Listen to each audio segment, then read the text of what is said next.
और चलिए बड़ी खबर इस वक्त की आपको बताते चलें। राजस्थान में गर्मी का कहर लगातार जारी है।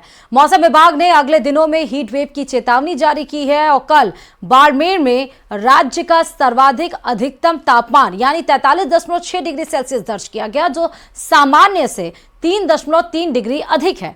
आने वाले 3 से 4 दिनों में तापमान में 2 से 3 डिग्री और बढ़ोतरी की संभावना हो सकती है। 25 से 30 अप्रैल के बीच राज्य के पश्चिमी और उत्तरी हिस्सों में कई जगहों पर हीट वेव चलने का अलर्ट भी है।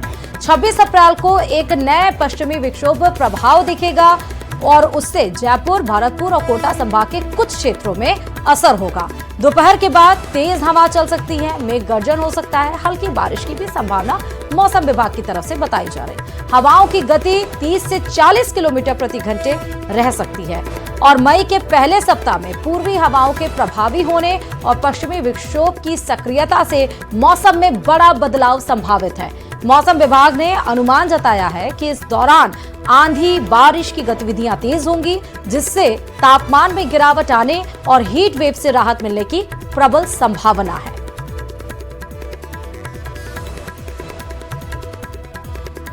तो राजस्थान में भीषण गर्मी का दौर है। कई जिलों में हीट वेव की चेतावनी दी गई है 25 से 30 अप्रैल तक, लेकिन मई के पहले वीक में थोड़ा सा आपको गर्मी से राहत मिलेगी क्योंकि पश्चिमी विक्षोभ सक्रिय हो जाएगा और उससे जयपुर के संभाग और कोटा के संभाग में असर भी देखने को मिलेगा। दोपहर के बाद बताया जा रहा है कि मौसम थोड़ा परिवर्तित होगा, मेघ गर्जन हो सकता है, हल्की बारिश हो सकती है।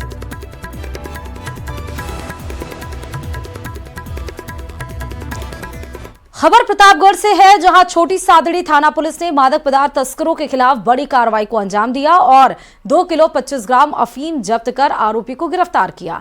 जब्त अफीम की कीमत करीब 10 लाख रुपए बताई जा रही। थानाधिकारी प्रवीण टांक ने बताया कि एसपी विनीत कुमार बंसल के निर्देशन में मादक पदार्थ तस्करों के विरुद्ध अभियान चलाया जा रहा है और इसी के चलते थाना सर्किल में गश्त की जा रही है। गश्त के दौरान बरखेड़ा गांव के पास एक व्यक्ति राम जानकी मंदिर के पास एक बैग लटकाए नजर आया। पुलिस को देखकर वह व्यक्ति राम जानकी मंदिर के पास अंधेरे में छिप गया, जिस पर पुलिस ने रात के समय वहां खड़े होने और पुलिस को देखकर छुपने का कारण पूछा तो वह कोई संतोषप्रद जवाब नहीं दे पाया। पुलिस ने संदिग्ध लगने पर उसकी तलाशी भी ली तो उसके बैग में 2 किलो 25 ग्राम अफीम मिली, जिसकी कीमत लाखों में बताई गई।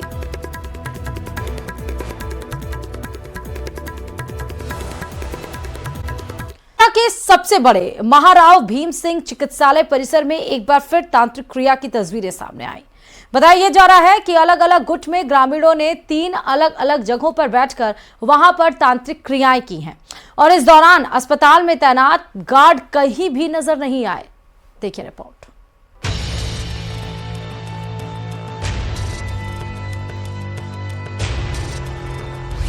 अस्पताल परिसर बना तंत्र मंत्र का अड्डा। ग्रामीणों के अलग अलग गुटों ने की तांत्रिक क्रियाएं। अस्पताल में तैनात गार्ड्स नहीं आए नजर।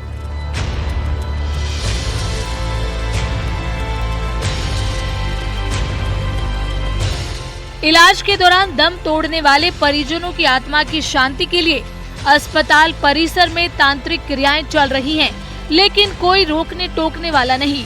बेधड़क बिना किसी रुकावट के कहीं दीवार के पास तो कहीं पेड़ के नजदीक गांव के लोग तंत्र मंत्र करते रहे।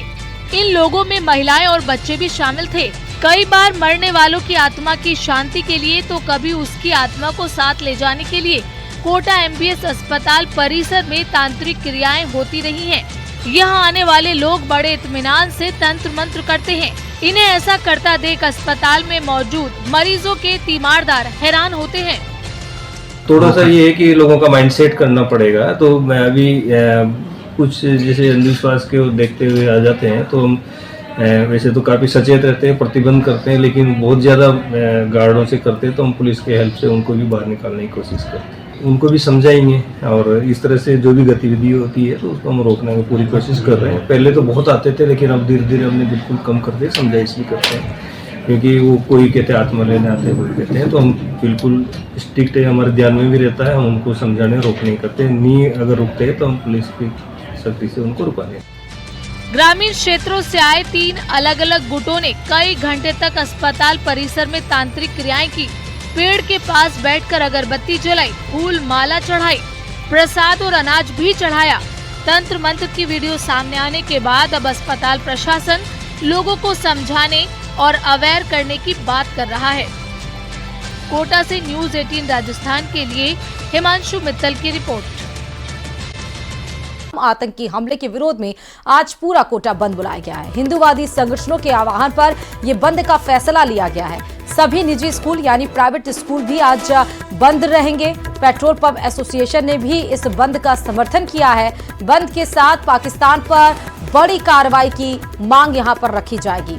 तो बड़ी खबर आपको बता रहे हैं, पहलगाम के बैसरन घाटी में जो आतंकवादी ने घटना घटित की, उसके बाद से पूरे देश में आक्रोश है और उसको लेकर राजस्थान के कोटा जिले में आप देखिए, एक तरफ जो 27 लोग इस आतंकी हमले में शहीद हुए, उनको भावपूर्ण श्रद्धांजलि भी दी गई, तो दूसरी तरफ यहां पर कार्रवाई की मांग की जा रही है, वो भी कड़ी कार्रवाई की मांग, और दूसरी तरफ पूरा कोटा बंद बुलाया गया है।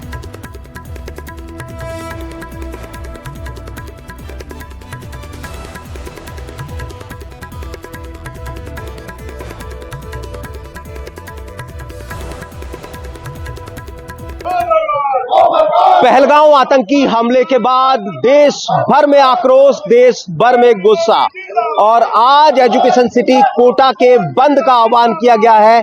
सभी हिंदू संगठनों ने कोटा बंद बुलाया है और बंद का असर सुबह से ही देखा जा सकता है। फिलहाल कोटा का विवेकानंद सर्किल, जहां पर आप देख सकते हैं, फिलहाल पूरा चौराहा ब्लॉक कर दिया गया है। ये बीजेपी की तरफ से विरोध है, ये बीजेपी की तरफ से आतंक के खिलाफ आवाज है, जो फिलहाल कोटा के सबसे बड़े सर्किल पर इस मानव श्रृंखला के साथ में देखने को मिल रही है।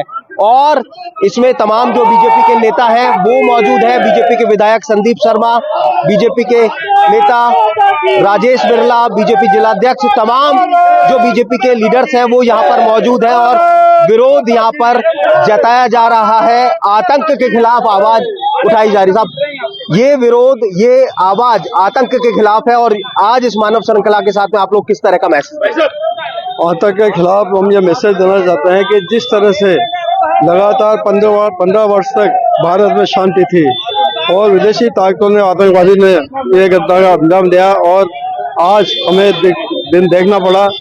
बहुत दुखद घटना है। अत्याचार किया, ऐसे आतंकवादियों को घोर से घोर मतलब सजा मिले, ऐसे हम उससे कड़े शब्दों हम निंदा करते हैं। आतंक के खिलाफ आप लोग यहाँ पर जुटे हैं, आतंक के खिलाफ मजबूत कार्रवाई की मांग की जा रही है। फिलहाल किस तरह का मैसेज कोटा से आप लोग दे रहे हैं? कोटा बंद का आह्वान है और जो घटना पहलगाम में हुई, निश्चित रूप से पूरा विश्व उस घटना को लेकर चिंतित है और मैं धन्यवाद देना चाहूंगा केंद्र सरकार को, जिन्होंने पाकिस्तान से हुए सभी समझौतों को रद्द कर चेतावनी दी है कि अब भारत आतंकवाद को सहन नहीं करेगा। 2019 के बाद ये एक बड़ी घटना, जिसमें 28 भारत के लोगों को सिर्फ ये कहकर मार दिया गया कि आपकी जाति क्या है, आपका धर्म क्या है, निश्चित रूप से ये बहुत निंदनीय है और उसको लेकर आज पूरे देशवासी क्षुब्ध है। कोटा शहर में भी जो है सभी हमारे कोटावासी भी बहुत इस घटना को लेकर क्षुब्ध है और एक बड़ी कार्रवाई पाकिस्तान और उन आतंकियों के आकाओं के खिलाफ चाहते हैं